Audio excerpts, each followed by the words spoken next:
Hello बच्चों, vibrant academy के YouTube channel पे आपका स्वागत है।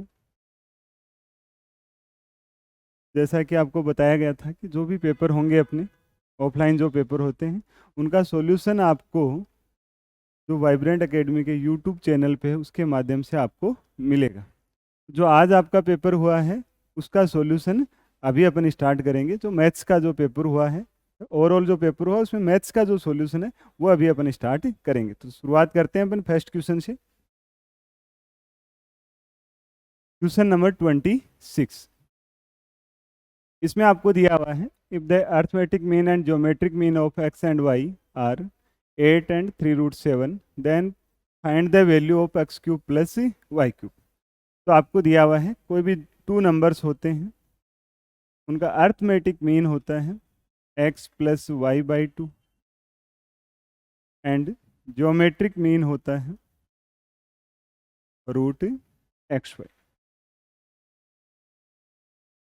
तो आपको एक तरीके से x plus y by two की वैल्यू दे रखी है 8 एंड √XY की वैल्यू दे रखी है 3√7। तो यहाँ अपन ले सकते हैं x प्लस वाई आपका 16 होगा और यहाँ से ले सकते हैं x into y equal to 3 into 7 लें तो 9 7 63। तो ऐसे दो नंबर जिनका सम आपका 16 होता है और मल्टीप्लिकेशन आपका 63 होता है, तो अपन नंबर ले सकते हैं कि एक नंबर आपका 7 ले लें, दूसरा नंबर आपका 9 ले लें, जिसका सम आपका 16 होगा। यहाँ एक नंबर अपन 7 लिया, दूसरा 9 लिया, जिसका मल्टीप्लिकेशन आपका 63 होगा। अब आपको वैल्यू पूछी है x cube plus y cube. Question में आपको एक्स की वैल्यू दे रखी है 7, तो 7 का क्यूब प्लस 9 का क्यूब, ये आपका हो जाएगा 343 और ये हो जाएगा 729। दोनों का सम आपका हो गया 1072।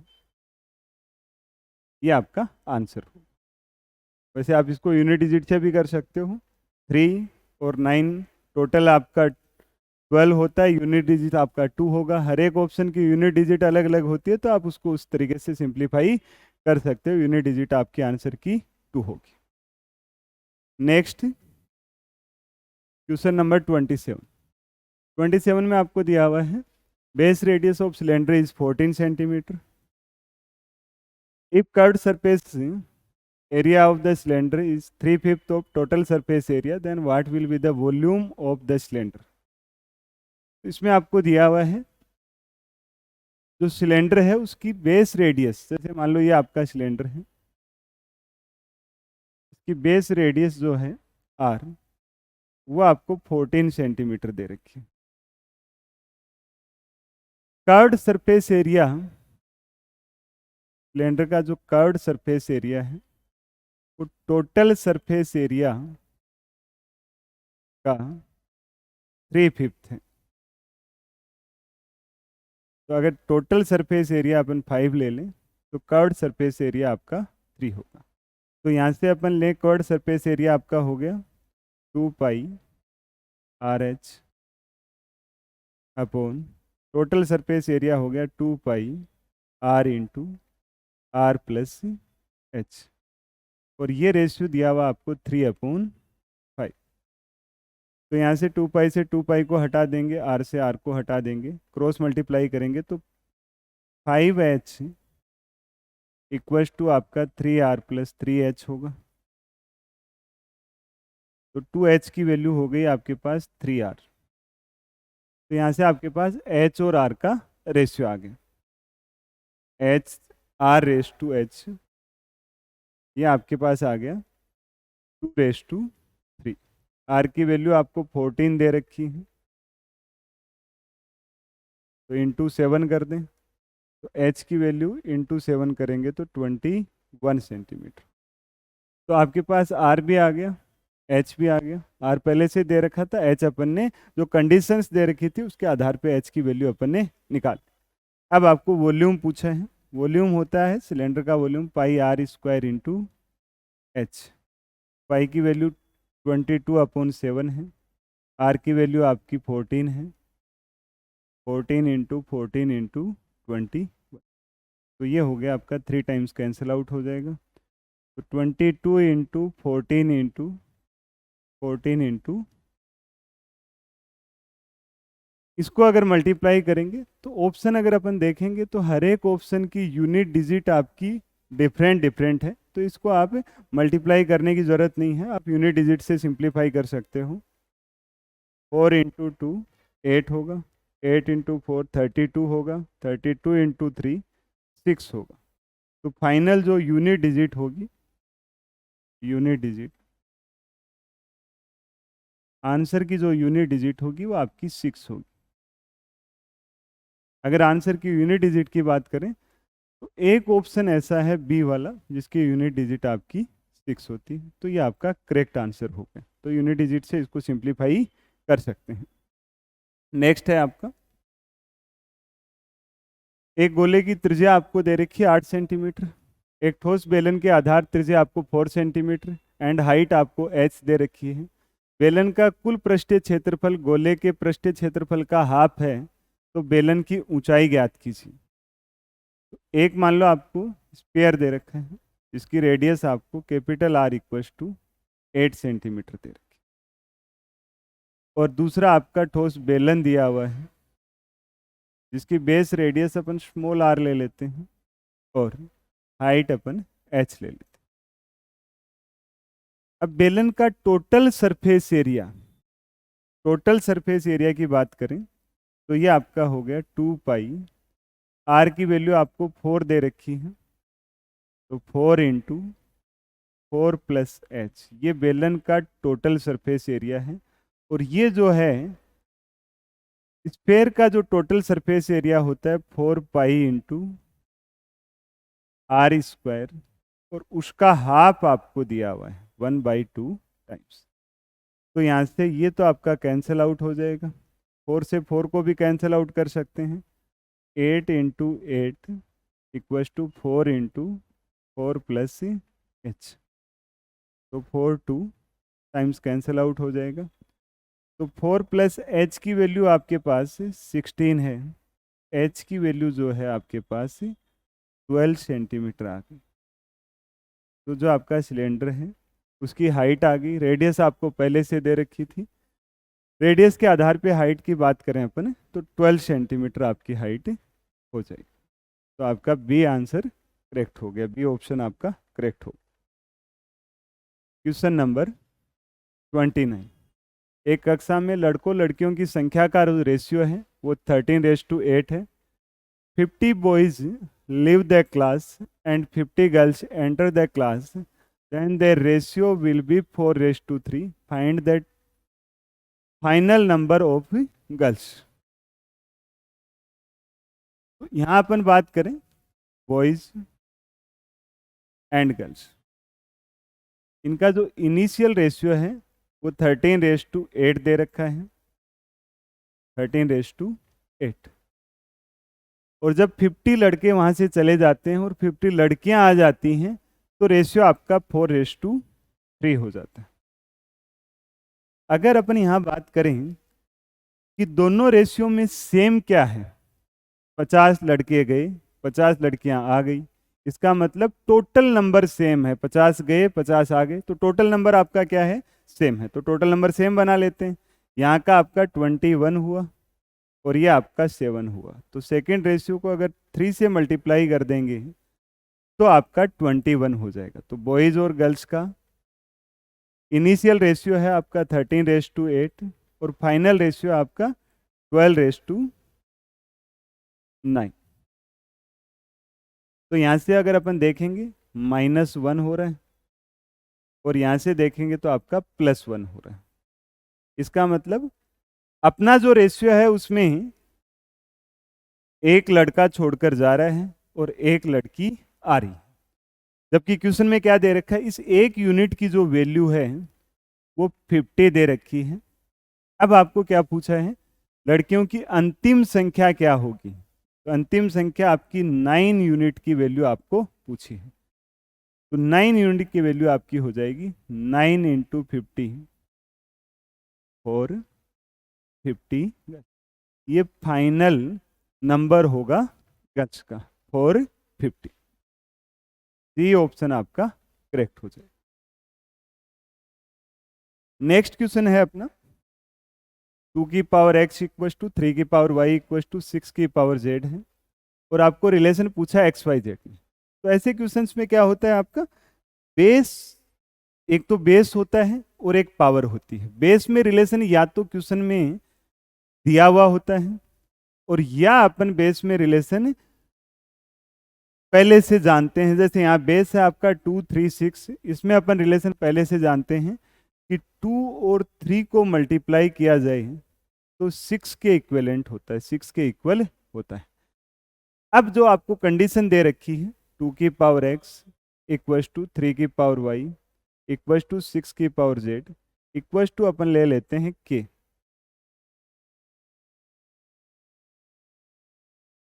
तो अब आपका जो नंबर है 2 3 6, इनको जो बेस है वो अपन k में कन्वर्ट करते हैं। इनका जो बेस होगा उसको किस में कन्वर्ट कर देंगे अपन, k में कन्वर्ट कर देंगे।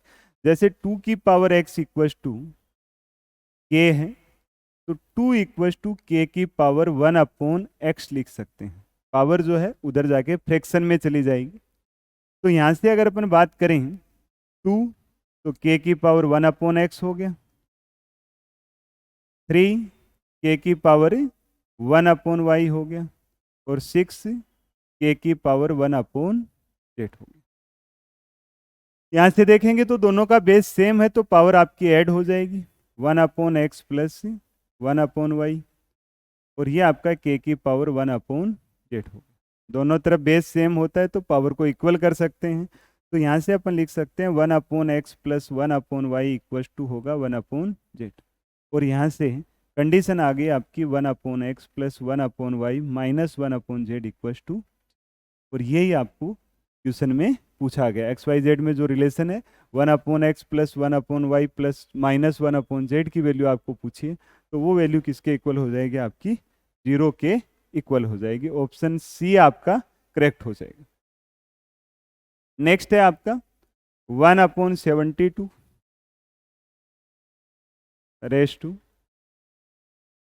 1 अपॉन 168 रेस टू, प्रपोर्शन हो गया आपका 1 अपॉन 150, और ये आपका इक्वल हो जाए 1 अपॉन ए ले सकते हो। और आपको ए की वैल्यू अगर देखें अपन, तो यहाँ देखेंगे कि 32 को और 168 का अगर रेशियो देखना चाहें अपन, ऊपर तो सबके 1 है तो कोई फर्क नहीं पड़ेगा। 72 और 168 को देखना चाहें तो इनको अगर कैंसिल आउट करेंगे तो 3:7 होगा। इसका मतलब 150 का ए के साथ जो रेशियो है वो भी सिंपल रेशियो में जाएंगे तो 3:7 होगा। 3 को अगर मल्टीप्लाई किया जाए अपन तो 50 टाइम्स होगा। इसका मतलब ए भी आपका इसका 50 टाइम्स होगा। तो 50 टाइम्स ले लेंगे तो ए की वैल्यू 7 × 50 350 हो। तो 1 अपॉन 350 आपका आंसर हो जाएगा। बाकी आप इसको सीधा भी ले सकते हो, 72 168 150 और ए भी लिख सकते हो, उसमें कोई दिक्कत नहीं है। तो ये आपका आंसर हो गया 350। नेक्स्ट है आपका, यदि माया 40 किलोमीटर पर आवर की चाल से कार्यालय जाती है तो 5 मिनट देरी से पहुंचती है। 60 किलोमीटर पर आवर की चाल से यात्रा करती है तो 10 मिनट पहले पहुंचती है। तो घर से कार्यालय की दूरी क्या होगी, डिस्टेंस क्या होगी। तो यहाँ अगर अपन बात करें तो डिस्टेंस होती है डी, ये आप ले सकते हो v1 × v2 बटे v1 minus v2 into time difference. तो डी की वैल्यू v1 आपको दिया हुआ है 40, v2 आपको दिया हुआ है 60 किलोमीटर पर आवर बटे 60 माइनस 40, और इंटू टाइम डिफरेंस की बात की जाए तो ये हो जाएगा आपका 5 + 10, और ये मिनट में है तो इसको आर में कन्वर्ट कर देंगे, क्योंकि बाकी जो अपने नंबर हैं वो आपके कंप्लीटली किस में है, किलोमीटर पर आवर में। तो इसकी यूनिट अपन चेंज कर देंगे, मिनट है उसको आर में चेंज कर देंगे। तो 40 इंटू 60 अपॉन 20 इंटू 15 अपॉन 60। तो ये आपका 2 टाइम्स हो जाएगा, ये आपका 4 टाइम्स हो जाएगा, और ये आपका 15 टाइम्स हो जाएगा। तो 15 इंटू देखेंगे तो 3 किलोमीटर आपकी डिस्टेंस आ जाएगी घर से उसके कार्यालय की दूरी। ए ऑप्शन आपका करेक्ट हो जाएगा। नेक्स्ट है अपना 25x² plus 16y² plus 9z² minus 40xy plus 24yz minus 30zx। तो इसमें अगर अपन ऑप्शन से जाने की अगर कोशिश करें तो कोई भी एक वैल्यू को जीरो ले सकते हैं। मतलब अगर इसको थोड़ा छोटा बनाना चाहें तो कोई भी एक वैल्यू को अपन जीरो ले सकते हैं। जैसे अगर ऑप्शन सी और डी की बात करें अपन, तो सी और डी में 4y माइनस 5x आ रहा है, और इसमें भी 4y माइनस 5x आ रहा है, लेकिन z जो है वो आपका चेंज हो रहा है। तो अपन कोशिश करें कि ऐसी वैल्यू को जीरो पुट करें जिसका कोई ऑप्शन में इफेक्ट ना आए। जैसे z तो आपका चेंज हो रहा है, अगर अपन z को जीरो पुट कर दें तो ये वाला ऑप्शन और ये वाला ऑप्शन दोनों सेम हो जाते हैं। अगर z को जीरो रख दें तो ये दोनों ऑप्शन भी सेम हो जाते हैं, और ऊपर वाले केस की बात करें तो ए और बी दोनों ऑप्शन भी सेम हो जाते हैं। तो z को जीरो पुट नहीं करेंगे अपन। इसके अलावा जैसे मान लो अपन put x equals to zero, x को जीरो पुट कर दें तो आपके पास कंडीशन होगी 16y² plus 9z² minus 40 minus को हटा देते हैं माइनस प्लस 24yz। मतलब आपका वैल्यू है 16y² plus 9z² plus 24yz। तो यहाँ से अगर इसको लेके चलेंगे तो ये आएगा आपका 4y प्लस 3z का होल स्क्वायर, ये बनेगा। तो अगर पहले ऑप्शन में अपन x पुट जीरो पुट करते हैं तो 4x प्लस, ये तो आपका ऑप्शन ही अलग हो जाता है, क्योंकि इसमें आपका ये भी आ रहा है और ये भी आ रहा है। इसमें आपका 5y माइनस 3z, मतलब ये ऑप्शन नहीं हो सकता, ये वाला भी ऑप्शन नहीं हो सकता, क्योंकि एक्स्ट्रा टर्म आ रहे हैं आपके। इस वाले ऑप्शन की अगर बात करें, इसमें आपका अगर x जीरो पुट कर दें अपन तो इसको हटा देते हैं, और इसमें भी इसको हटा देते हैं। अब अगर अपन बात करेंगे तो आपका 4y प्लस 3z का होल स्क्वायर वाला ऑप्शन करेक्ट हो जाएगा। बाकी अपन देखें तो वो आपके ए और बी हो ही नहीं सकते। सी और डी में से अपन सिलेक्ट करें तो एक ऑप्शन में आपका माइनस आ रहा है, जबकि अपना जेड की 3z क्या होगा आपका प्लस होगा। बाकी आप पूरा भी निकाल सकते हो, जैसे अपन ने अब स्क्वायर बनाया उसी तरीके से आप पूरा कंप्लीटली इसको स्क्वायर बना सकते हो। एक मंदिर में लगी 4 घंटियाँ 12, 16, 24 और 36 मिनट के इंटरवल पे बजती हैं। यदि सभी घंटियां 6 बजे लगातार 6 बजे बजना शुरू करती हैं तो कितनी बजे पुनः एक साथ बजेंगी? तो ऐसे क्वेश्चन में आपको सिंपल गेस करना होता है। तो टाइम अगर आपको निकालना है तो एलसीएम ऑफ टाइम इंटरवल 16, 24 और 36, तो इनके अगर एलसीएम की बात करें तो ये आपका हो जाएगा 36 के मल्टीपल में जाना चाहें अपन तो 72 नहीं हो सकता, 72 के बाद देखें तो 144 मिनट हो जाएगा। 144 मिनट का मतलब हो गया आपका 2 आवर एंड 24 मिनट। इतने मिनट के हर इतने मिनट के अंतराल पे बाद तो सारी घंटियां एक साथ बजती रहेंगी। तो 6:00 पे बजी तो इसमें अगर 2 आवर 24 मिनट ऐड कर दिया जाए तो 8 आवर्स और 8:24 AM पर सारी घंटियां वापिस बच जाएंगी। तो ए ऑप्शन आपका करेक्ट हो जाएगा। नेक्स्ट क्वेश्चन है अपना, Subhash can build a wall in 4 days if he works 6 hours daily. Ramnivas is twice efficient than Subhash. Then in how many days Subhash and Ramnivas together will build the same wall if they are working 2 hours per day? अगर अपन सुभाष की बात करें तो 4 days और 6 hours हैं, तो total मिला के 24 आवर्स में वो वर्क पूरा कर देता है, पहला केस। और आपको दे रखा है कि सुभाष और रामनिवास की बात की जाए, सुभाष और रामनिवास की बात की जाए, तो रामनिवास इज ट्वाइस एफिशिएंट, मतलब रामनिवास की जो एफिशिएंसी है वो आपकी सुभाष से 2 टाइम्स है, ट्वाइस है। तो ये एफिशिएंसी का रेशियो हो गया आपके पास। तो इसको अपन सीधा ले सकते हैं कि सुभाष जो है, जिसकी एफिशिएंसी 1 यूनिट है, वो काम को 24 आवर्स में पूरा कर सकता है। तो सुभाष प्लस रामनिवास की एफिशिएंसी हो गई आपके पास 3 यूनिट, तो वर्क 24/3। अगर एफिशिएंसी बढ़ रही है तो डिवाइड कर देंगे, और एफिशिएंसी कम हो रही है तो मल्टीप्लाई कर देंगे। तो ये 8 आवर्स में दोनों मिलकर काम पूरा कर सकते हैं। तो नंबर ऑफ डेज में अगर कन्वर्ट करना है, नंबर ऑफ डेज, तो पर डे आप 2 आवर्स करते हैं, तो वर्क कितने दिन में पूरा हो जाएगा? 4 डेज में वर्क पूरा हो जाएगा। तो ये आपका आंसर हो गया 4 डेज, मतलब सी ऑप्शन आपका करेक्ट हो गया। नेक्स्ट क्वेश्चन है, तालाब में कुछ मछलियां हैं, तालाब की 15% मछलियां प्रदूषण के कारण मर गई, 25% पक्षियों ने खा लिया, शेष का 25% मछुआरे ने पकड़ लिया, और 90% मछलियां बची। तो प्रारंभ में कितनी मछलियां थी? मतलब आपको ये दे रखा है कि तो टोटल अगर अपन इसमें देखें तो टोटल का 15%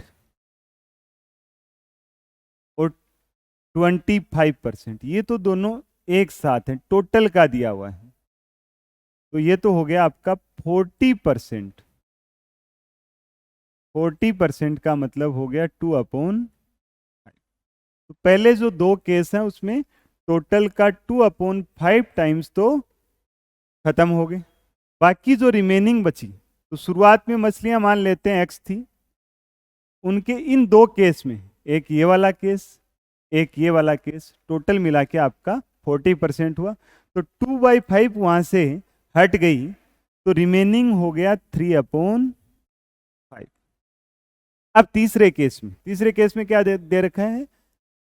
रिमेनिंग का 25%, रिमेनिंग आपका ये है, और इसका 25% अगर अपन देखेंगे, रिमेनिंग का 25% मतलब 1/4 हो गया। 1/4 फिर आपके वहां से हट गए, तो 3/4 फिर रिमेनिंग रह गई। और लास्ट वाला जो केस दे रखा है, फिर आपका दे रखा है 25%, यहीं तक का केस है। अब जो बचा है वो कितना है? 90। तो इसको हटा देंगे तो ये 10 आ जाएगा, और x की वैल्यू आपकी 200 हो जाएगी। तो ये ध्यान में रखना है किसका दिया हुआ है, रिमेनिंग का दे रखा है या टोटल का दे रखा है। जैसे इसमें पहले जो 2 केस हैं उसमें आपका टोटल का दिया हुआ है, और थर्ड वाला केस है वो आपका रिमेनिंग का है। तो पहले वाले 2 केस अपन ने टोटल के लिए लिए, और थर्ड वाला केस आपका रिमेनिंग का हो गया। तो आपका आंसर हो गया 200। नेक्स्ट है अपना, ए और बी का रेशियो आपको दिया हुआ है 2:3। b is 8 more than a if a certain number k is added to each number a and b, then ratio becomes 7:9. Find the value of k. तो आपको दिया हुआ है a और b का जो रेशियो है वो आपका 2:3 है, और b आपका 8 मोर है a से।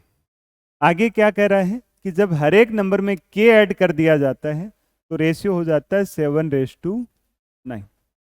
तो अगर दोनों केस की बात करें तो दोनों रेशियो में सेम ऐड किया जाता है, इसका मतलब दोनों रेशियो इक्वी डिस्टेंस रेशियो को फॉलो करने चाहिए। तो यहाँ अगर देखेंगे तो ये डिस्टेंस आपकी 5 है और ये डिस्टेंस आपकी 6 है, इसका मतलब इक्वी डिस्टेंस रेशियो फॉलो नहीं कर रहे हैं। तो इनका जो डिफरेंस है 2 का, इस रेशियो को 2 से मल्टीप्लाई कर देंगे, और इनका डिफरेंस जो 1 का है तो इस रेशियो को अपन 1 से मल्टीप्लाई कर देंगे। तो आपके पास नया रेशियो आ जाएगा ए एंड बी का पहले वाला हो गया 4:6 और दूसरे वाला हो गया 7:9। अब देखेंगे अपन तो ये भी 3 यूनिट है और ये भी आपका 3 यूनिट है। इसका मतलब इक्वी डिस्टेंस रेशियो फॉलो कर रहा है। अब अपन बात करें कि अब जो नया रेशियो बना है उसमें बी आपका ए से 2 मोर है। ये डिफरेंस कितने का है? 2। और ये 2 यूनिट की वैल्यू क्वेश्चन में कितनी दे रखी है अपने को? 8 दे रखी है। 1 यूनिट की वैल्यू आपकी 4 हो गई और 3 जो ऐड किया गया है 3 यूनिट की वैल्यू आपकी 4 इंटू 3 12 होगी। तो यही के की वैल्यू हो जाएगी 12। तो ये आपका फाइनल आंसर होगा 12, मतलब ए ऑप्शन आपका करेक्ट होगा। नेक्स्ट है एक बाइक हार्ले डेविडसन 2,20,000 में खरीदी जाती है। खरीदते समय 1,50,000 पेमेंट कर दिया जाता है और जो रिमेनिंग जो पेमेंट बचा है वो टू ईयर्स लेटर किया जाता है और 2 ईयर्स का जो इंटरेस्ट है वो आपका रेट ऑफ जो इंटरेस्ट है वो आपका 8% है पर ईयर। तो यहाँ देखेंगे अपन कि 2,20,000 की बाइक थी और पेमेंट कर दिया गया 1,50,000। तो आपका 70,000 जो पेमेंट ड्यू था उसके ऊपर 8% की रेट से 2 ईयर का इंटरेस्ट क्या होगा? अगर अपन इंटरेस्ट की बात करें 70,000 2 ईयर का इंटरेस्ट रेट की बात करें तो इसका 8 इंटू 2 16% हो गया। क्या? 16% हो गया। तो अगर 10% की बात करें, इसके 10% की बात करें तब तो आपका हो गया 7,000। 5% की बात करें तब आपका हो गया 3,500 रुपये, हाफ हो जाएगा। और 1% की बात करें तो 1% हो जाएगा 700 रुपये। तो टोटल मिला के जो 16% आता है आपका 16% हो जाएगा 11,200 रुपये। तो टोटल जो पेमेंट किया गया वो आपका 11,200 रुपये इंटरेस्ट के रूप में लौटाए गए। तो 220 था उसमें 11,200 रुपये और जोड़ देंगे, 11,200 और ऐड कर देंगे जो इंटरेस्ट के रूप में चुकाए गए। तो वो आपका हो जाएगा 231,200 रुपीज़। तो डी ऑप्शन आपका करेक्ट हो जाएगा। नेक्स्ट है आपका डीआई का क्वेश्चन है। तो इसमें अगर बात करें तो डिग्री के रूप में दे रखा है आपका चारों तरफ का जो टोटल होगा वो आपका 360 के इक्वल होगा, 360 डिग्री के इक्वल होगा। और 360 डिग्री की वैल्यू आपको ये दे रखी है। इसका मतलब एक यूनिट आपकी किसके इक्वल हो गई? 1000 के इक्वल हो गई। पूछा क्या है आपको? कार्ड डी की तुलना में कार्ड सी के माध्यम से कितना अधिक पैसा किया गया? कार्ड डी आपका ये वाला है और कार्ड सी आपका ये वाला। कितना % अधिक किया गया? इसका मतलब 20 डिग्री का केस है और 20 डिग्री का मतलब 20 को 1000 से मल्टीप्लाई कर देंगे तो ये आपका आंसर हो जाएगा 20,000।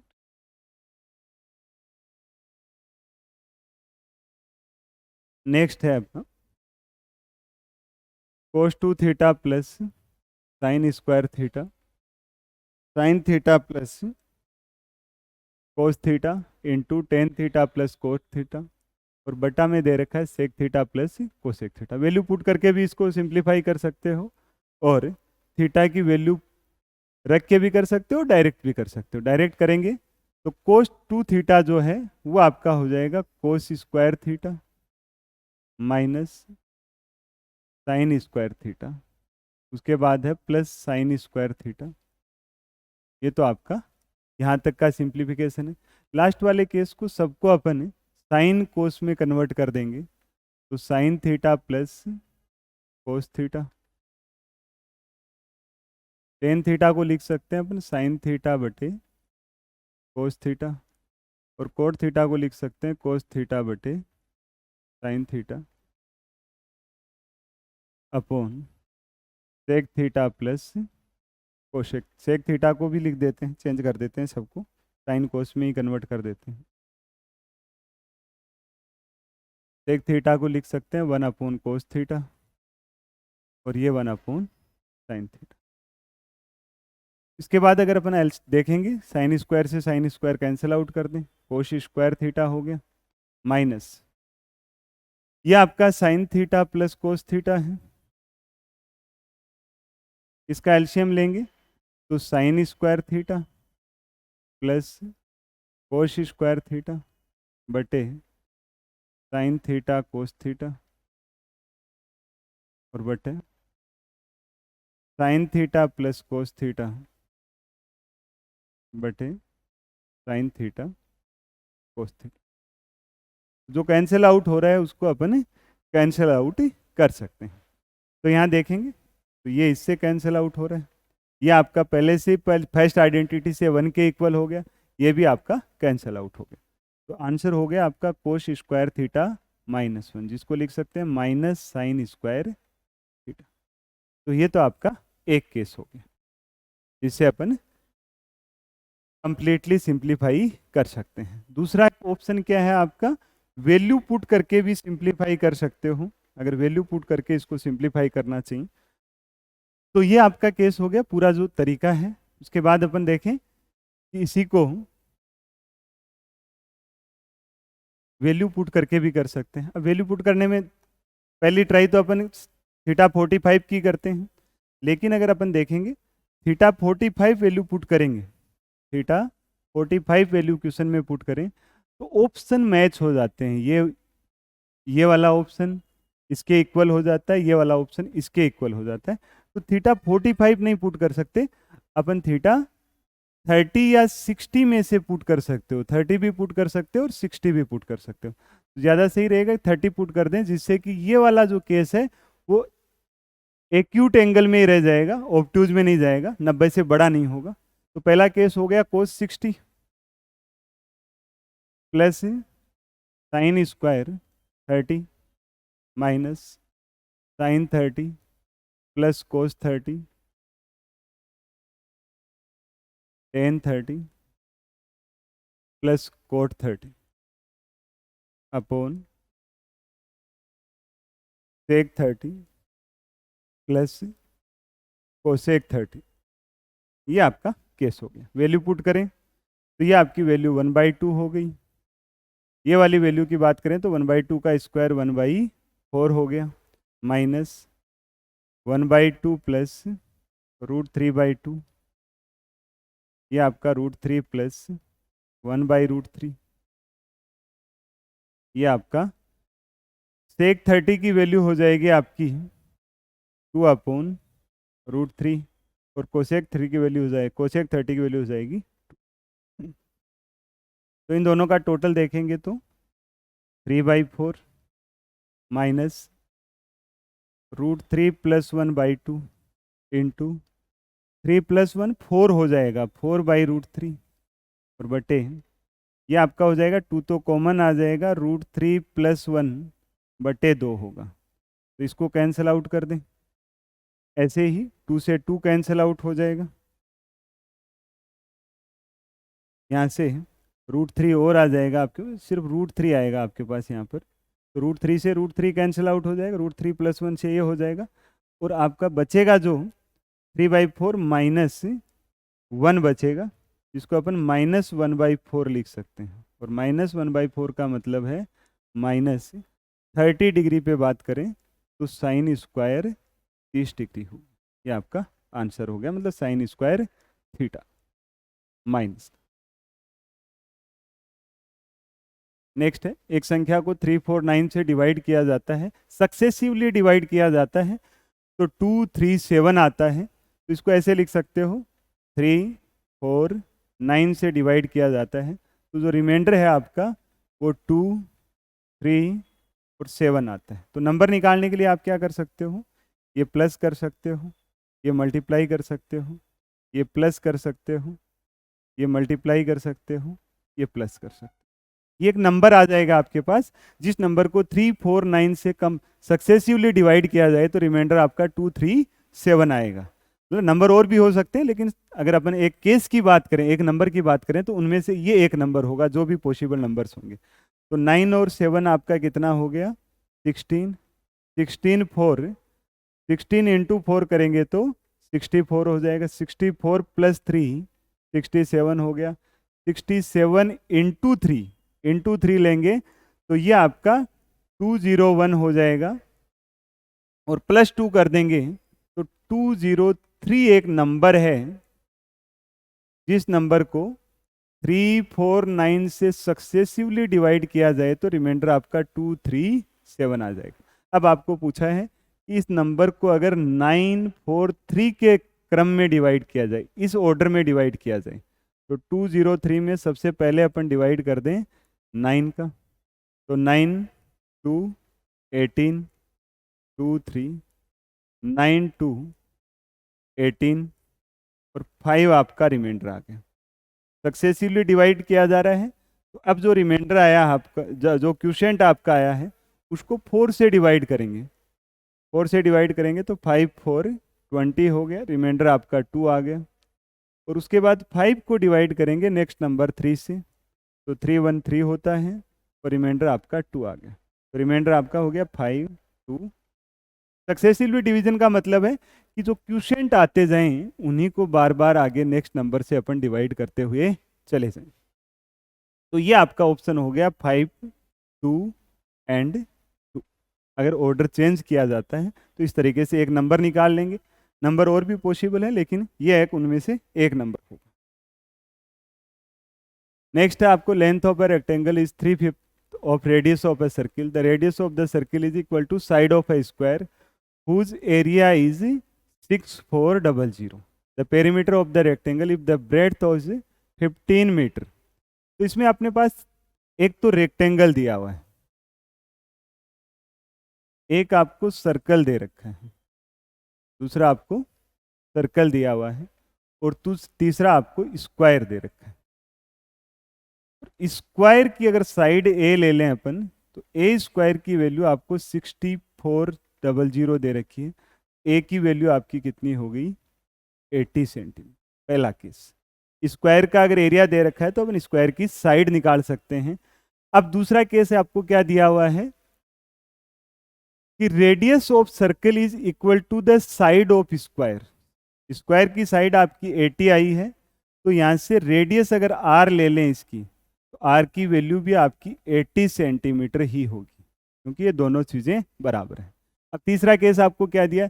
Length L of rectangle is 3/5 of radius. मतलब इसको अगर अपन 3/5 से मल्टीप्लाई करें तो 48 सेंटीमीटर आ गया, और इसकी ब्रेड्थ आपको पूछी है बी। ब्रेड्थ आपको दी हुई है, ब्रेड्थ आपका 15 सेंटीमीटर है। तो अब अपन पेरीमीटर ऑफ रेक्टेंगल ले सकते हैं। पेरीमीटर ऑफ रेक्टेंगल, तो रेक्टेंगल का पेरीमीटर होता है आपका 2 इंटू एल प्लस बी। तो 2 इंटू एल की वैल्यू आपकी 48 है, और बी की वैल्यू आपकी 15 है।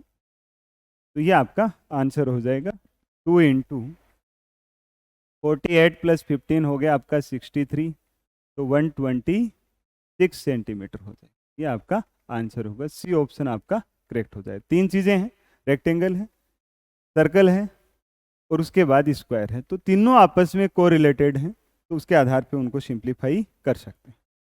2 कंटेनर हैं, दूध और पानी से भरे हुए हैं। दोनों कंटेनर में वाटर की जो सांद्रता है 30% पहले वाले में है और 35% दूसरे वाले में है। दोनों की कैपेसिटी इक्वल है। तो अगर मिल्क की बात करें तो 70% मिल्क होगा और 65% मिल्क होगा। और आपको रेशियो किसका पूछा है? दोनों कंटेनरों में दूध का अनुपात क्या होगा? तो मिल्क का जो रेशियो होगा वो 70% हटा देंगे, 70:65 को हटा देते हैं, तो इसको सिंपल रेशियो में कन्वर्ट करेंगे तो 14:13 हो जाएगा। ये आपका आंसर होगा। सिंपल केस है, जिसको आप ले सकते हैं। नेक्स्ट है आपका, एक कक्षा में 40 छात्र हैं। विज्ञान की परीक्षा में 4 छात्रों में से प्रत्येक ने 100 अंक प्राप्त किए, 6 में से प्रत्येक ने 0 मिला और शेष का औसत 40 था, तो पूरी कक्षा का औसत क्या होगा? तो वहां पर जो 40 छात्र हैं उनका औसत आपको पूछा है, एवरेज जो आपको पूछा है। ये स्टूडेंट्स हैं,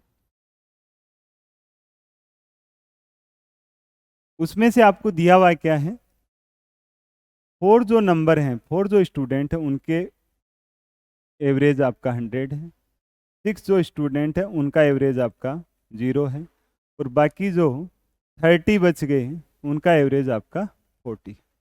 तो ये आपका केस है। 4 + 6 + 30 आपका कितना हो गया? 40। टोटल नंबर ऑफ स्टूडेंट्स कितने हैं वहाँ पर? 40। तो यहाँ से अपन मान लें कि सबका एवरेज आपका 40 है। सबका एवरेज मतलब 30 स्टूडेंट का एवरेज 40 है, तो अपन सबका एवरेज 40 मान लेते हैं। सबका एवरेज कितना मान लें? अपन एक रेफरेंस पॉइंट मान लें कि 40 है। अब इससे कितना डेविएट हुआ? ये माइनस का 40 हो रहा है, तो इंटू 6 हो गया, और ये प्लस का 60 हो रहा है, इंटू 4 हो गया, तो प्लस का 240 और माइनस का 240 दोनों कैंसिल आउट हो जाते हैं। तो सबका ही एवरेज जो 40 स्टूडेंट हैं उनका एवरेज डेविएट हुआ ही नहीं। जितना डेविएशन प्लस में गया उतना ही डेविएशन किस में चला गया? आपका माइनस में। तो 40 स्टूडेंट्स का जो एवरेज होगा वो 40 हो जाएगा, मतलब 30 का जितना था उतना ही आपका 40 का हो जाएगा। ये आपका करेक्ट आंसर। नेक्स्ट है अपना, length of A cuboid is 3 twice the side of cube, breadth is half of side of cube, while height is 4/5 times of the side of cube. Find the ratio of total surface area of cuboid and cube. एक तो आपको दे रखा है cuboid और एक आपको दे रखा है क्यूब।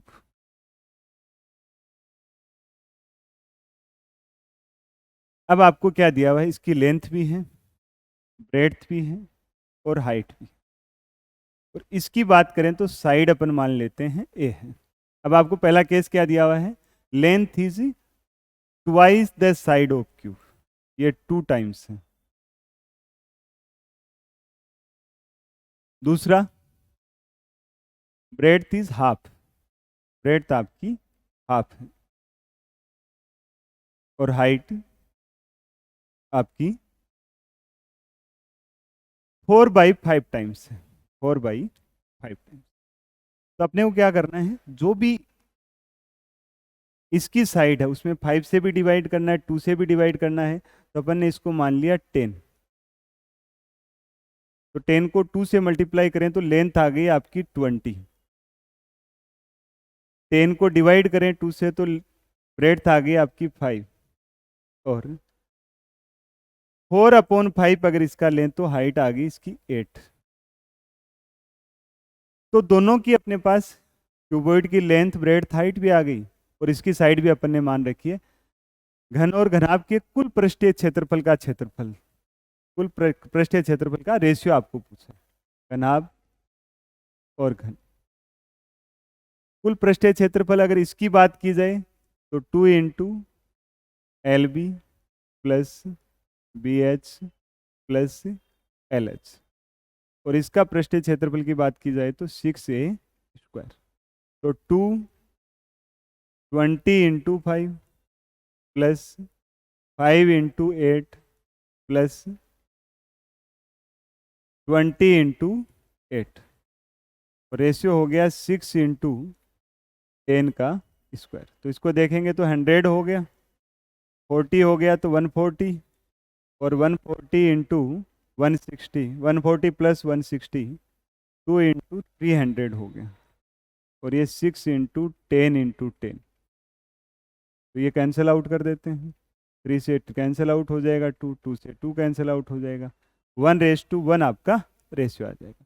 तो डी ऑप्शन आपका करेक्ट हो जाएगा। नेक्स्ट है अपना 46 number.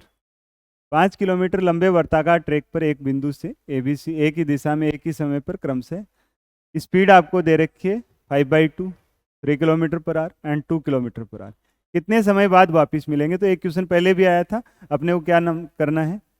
LCM of time in 1 round, time taken in to complete 1 round. तो एलसीएम टाइम अगर आपको कैलकुलेट करना है तो time equals to distance upon speed हो जाएगी।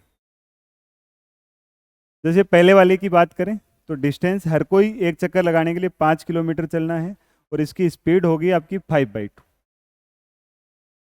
दूसरे वाला 5/3 हो गया और तीसरे वाला 5/2 हो जाएगा। इसको सिंप्लीफाई करेंगे तो एलसीएम पहले वाला आपका हो गया 5 से 5 को हटा देते हैं, 2 हो गया 2/1, दूसरे वाला 5/3 और तीसरे वाला 5/। अगर अपन यहाँ देखेंगे इनका जो एलसीएम है वो आपका न्यूमरेटर का एलसीएम लेंगे जो 10 होगा, डिनोमिनेटर का एचसीएफ लेंगे जो 1 होगा, तो 10 आवर्स आपका आंसर आ जाएगा। सी ऑप्शन आपका करेक्ट हो जाए। नेक्स्ट है एक वस्तु का विक्रय मूल्य, सेलिंग प्राइस आपको दे रखी है 120, profit percentage 20% if it is calculated on selling price, find the profit if it is calculated on cost price. मतलब एक्चुअल कॉस्ट प्राइस आपको एक्चुअल प्रॉफिट परसेंटेज चाहिए जो कॉस्ट प्राइस के बेस पे कैलकुलेट होगा। तो इसको प्राइस लेने की अपने को जरूरत नहीं है, अपन सीधा कह सकते हैं कि 20% प्रॉफिट होता है, इसका मतलब 1/5, और वो भी किसके बिहाफ पे हो रहा है? सेलिंग प्राइस अगर 5 है तो प्रॉफिट आपका कितना हो गया? 1। तो सेलिंग प्राइस 5 हुआ, प्रॉफिट आपका 1 होगा, तो कॉस्ट प्राइस आपका सेलिंग प्राइस माइनस प्रॉफिट, तो 5 माइनस 1 आपका 4 हो जाएगा। तो एक्चुअल प्रॉफिट परसेंटेज 1/4 इंटू 100 25% हो जाएगा। Actual profit percentage 25%, B option आपका करेक्ट हो जाएगा। नेक्स्ट है आपका 3 फील्ड हैं जिनका 280, 400 और 560 सेंटीमीटर स्क्वायर एरिया दे रखा है। Equal minimum size blocks are made, then width आपको दे रखी है और ब्लॉक की विड्थ आपको 5 सेंटीमीटर दे रखी है, लेंथ आपको पूछी है। तो अगर अपन बात करें एरिया की, एरिया होगा इनका एचसीएफ ऑफ 280, 400 और 560। एरिया की बात करें तो आपका 0 आ ही रहा है, इसका मतलब 10 तो आ जाएगा सब में एचसीएफ में। इसके अलावा ये 28 है, मतलब 7 इंटू 4 है, ये आपका 10 इंटू 4 है और 8 इंटू 7 है। तो 10 तो कॉमन आ ही रहा था, उसके अलावा आपका 4 और एचसीएफ में आ रहा है, तो 40 सेंटीमीटर हो जाएगा, 40 सेंटीमीटर स्क्वायर। ये एरिया हो गया, तो लेंथ इंटू ब्रेड्थ होगा 40। लेंथ ब्रेड्थ आपको 5 दे रखी है, तो आपकी लेंथ 8 सेंटीमीटर हो जाएगी। सी ऑप्शन आपका करेक्ट हो जाएगा। 2 क्वेश्चन और हैं अपने, ये 49 नंबर है। थीटा इक्वल्स टू 120 है, तो पी की value cos theta sine theta क्या होगा? तो अपन सीधा भी ले सकते हैं, p equals to cos theta plus sine theta. अगर 90 की बात करें तो साइन अपनी वैल्यू 1 लेता है और कोस वैल्यू आपकी 0 होती है। अब जैसे जैसे ऊपर जाएंगे वैसे वैसे साइन आपका कम होता जाएगा, लेकिन पॉजिटिव ही रहेगा ग्रेटर देन 90 डिग्री के लिए, और ये बढ़ता जाएगा लेकिन ये आपका माइनस में होगा। तो 120 की बात करें तो इतना तो नहीं बढ़ पाएगा कि इसको क्रॉस कर जाए। अगर अपन देखें इसको ये क्रॉस ही नहीं कर पाएगा, तो ऐसे सीधा भी लगा सकते हो आप, b ग्रेटर देन 0 होगा। बाकी दूसरा केस आप ले सकते हो कि कोस 120 और प्लस साइन 120। कोस 120 का मतलब हो गया कोस 90 प्लस 30, और कोस 90 प्लस 30 होता है माइनस साइन 30, और ये हो गया आपका कोस प्लस में होगा कोस 30, जिसकी वैल्यू होती है आपकी √3/, तो -1/2 प्लस √3/2। √3 की वैल्यू 1.732 रख सकते हैं, -1/2, तो 0.732/2, तो ये आपका पॉजिटिव होगा, मतलब ग्रेटर देन 0 होगा, वो आपका केस। नेक्स्ट है आपका a प्लस बी का वैल्यू आपको √11 दे रखा है, a माइनस बी की वैल्यू √7 दे रखा है। अपने को क्या करना है, वैल्यू जो पूछी है आपको ए बी का होल स्क्वायर और a square plus b square, ये वैल्यू अपने को पूछी। तो एक तो ये वैल्यू अपने को निकालनी है, एक ये वैल्यू, और a plus b equals to √11 है, और a minus b equals to √7। तो यहाँ से सीधा फॉर्मूला ले सकते हो आप, जैसे a square plus b square का 2 टाइम्स लेंगे, तो ये तो हो जाएगा आपका a प्लस बी का square plus a minus b का स्क्वायर। तो 2 into a square plus b square equals to 11 प्लस 7, 18 हो गया, और a square plus b square की वैल्यू आपकी 9 है। और दूसरा जो केस लिया है अपना, 4ab की जो वैल्यू होती है वो होती है a प्लस बी का whole square minus a minus b का होल स्क्वायर। तो 4ab इक्वल्स टू हो गया आपका 11 माइनस 7, 4 आ गया, और ab की वैल्यू कितनी आ गई आपके पास 1। ab की जगह अपन 1 रख देंगे, और इसकी जगह अपन 9 रख देंगे, और आपका 9 आंसर आ जाए। ये जो दो फॉर्मूले हैं वो आपके यहाँ से जनरेट हो रहे हैं। a प्लस बी का होल स्क्वायर अगर लेंगे तो ये होगा आपका a square plus b square plus 2ab, और a माइनस बी का होल स्क्वायर लेंगे तो ये होगा आपका a square plus b square minus 4ab minus 2ab। तो अगर इन दोनों इक्वेशन को जोड़ देंगे तो पहले वाला फॉर्मूला आ रहा है, और इन दोनों इक्वेशन को माइनस कर देंगे तो ये दूसरे वाला फॉर्मूला आ जाता है। ये ऐड करेंगे और एक बार सब्ट्रैक्ट करें। तो ये आपका पूरा पेपर है, जो संडे का जो आपने पेपर दिया है। इसके रिगार्डिंग कोई भी आपको प्रॉब्लम हो, कोई चीज़ समझ में नहीं आई हो, कोचिंग के नंबर पे आप व्हाट्सअप कर सकते हो, कमेंट बॉक्स में लिख सकते हो। इसके अलावा भी कोई प्रॉब्लम है तो आप कमेंट बॉक्स में राइट कर सकते हो। Thank you.